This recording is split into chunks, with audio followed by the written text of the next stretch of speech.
Hi, it's Peter Boolkah here and welcome to today's edition of The Transition Guy, where I'm going to be looking at why you cannot play in the Premiership with a championship team. So one of the biggest challenges that most companies face is actually building their teams. And you see a lot of books out there, even I've talked about it, around let's look at the culture, let's look at the hiring, etc. Yep, that's all well and good.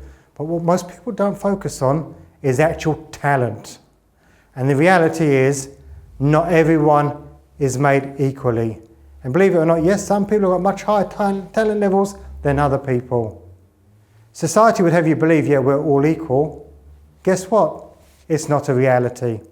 So what I'm going to use for you to illustrate this is we're going to use football, an English sport. Americans would like to call it soccer, but the reality it is football. And how actually football teams develop their teams and how they progress as they move up different levels. So within the UK, we have the Football League, we have an amateur league, and then we've got different levels of professionalism as people move up the leagues. So let's start at the very beginning with the amateur league. So in the UK, our amateur league is called the Vanarama League. A big shout out to Andy and the team at Vanarama. Then we move into the professional league, which is Sky Bet 2, then Sky Bet 1, then the Championship, Premiership, and ultimately the goal of any football team is to get to the Champions League, where you are on the world stage, and that's where the big money is. So imagine we have a team, a football team down in the Vanarama League. They've had a really good season, they've won the league, and they're about to get promoted. And it doesn't have to be football where this example is prevalent, it's any sport that you choose to follow. The team goes up to the next division. What do teams normally do? Do they keep all their players?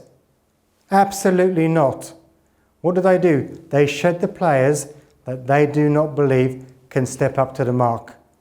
Then what happens? Well, we've got to go and replace the team. Well, the ones that we got rid of. So we then go out there and we search. We search for players that can tactically play at the next division, well, and have the fitness levels. Because you can imagine, as you move up, you've got to be fitter, smarter in terms of understanding the sport a lot more. So you've got to have different attributes to play at that next level. And so it continues. And every time a team progresses, it changes the players. And from time to time, it will also change the backroom staff. Only from the point of view being that they need a different support structure in place to be able to take that team to the next level. And so it continues, and so it continues, and so it continues, until eventually you get up to sort of a Champions League class club, where what you'll probably find is that they've got a phenomenal starting 22, where you've got 11 players on the pitch, but the other 11 players on the bench are just totally amazing. They could put out 2 teams and smash most teams around the world. So why is it that business owners do not run their business with that level of simplicity? The reality is 2 things come into play. Number 1, this massive sense of attachment, because as human beings we do get attached to people. And number 2 is guilt. See, most people are used to getting rid of rubbish people, people that don't perform, people that just do a really awful job or do something really bad to them that makes it really easy for you to get rid of them. When you've got a scaling up business and you're growing, life isn't that simple. So you think about it, back as a one-man band, you were so busy, what would happen? Eventually you ran out of time, you had more work than you had time, you then hired the next person. And then you got busy again, then you hired the next person and the next person. Eventually, the businesses start to move up. So a business will eventually start moving up to the next league. The person that joined you at the very beginning, who you have this massive sense of loyalty to, may have been brilliant working at this level. But what if the business requires a different skill set, a different talent set to be able to then keep growing? What do you do then? See, if you was in a football team and you were the manager of a football team, you would say quite simply, okay, I'll get rid of that player, I'll bring another one on. It doesn't mean that the player's done anything wrong. So in your business, these people haven't done anything wrong. They just don't want to come on the journey, or they're not able to come on the journey.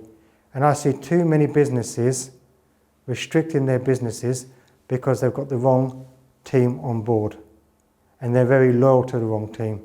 Sometimes we have to move on good people because they're not at the level we are working. So I want you to think, as a business owner, what is your potential?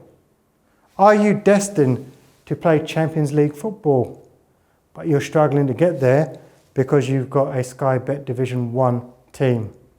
If that's the case, unless you make changes, you're never going to realise your true potential and the true potential of your business. So do you have aspirations for a equivalent of a Champions League business, but you're not getting there because you've got a Sky Bet Division 1 team?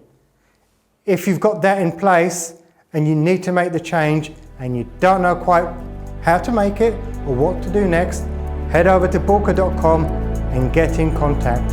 And remember, failing to learn is learning to fail.